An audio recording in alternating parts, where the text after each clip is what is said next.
फुलावे छे भेंट कर ले जब तू अन्हार में कोनो भी इम्पोर्टेंट काम रहे तो लोग चला के करे छे ना और ज्यादा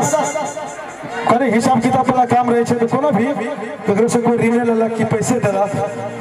ककरो कोई अपन गर्लफ्रेंड के गिफ्ट देला तो सबके बीच में नहीं ना दे छे चोरइए कहे छे हो भेंट कर ले जब तू अन्हार में भूलिए पागल के मुठ की तरह प्यार में ये रहे लिया आराम चोरी वाला तो थे हिसाब से आप जनरल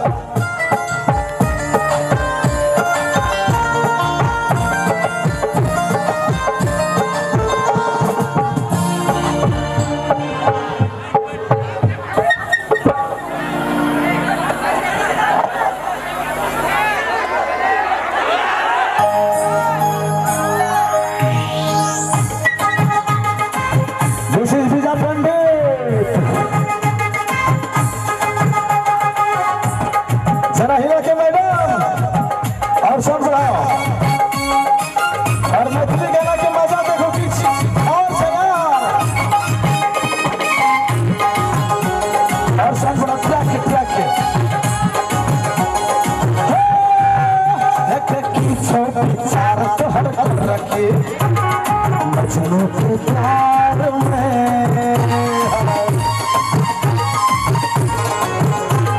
खींचो बेचारा सहर कर रखे मजनू के प्यार में सच गल ही जब से कपार में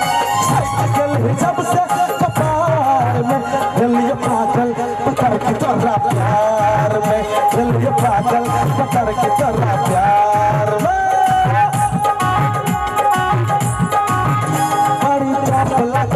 तू शबर के सुन सरदार में बड़ी ठक लगे छे तू शबर के सुन सरदार में सेठ गेल जब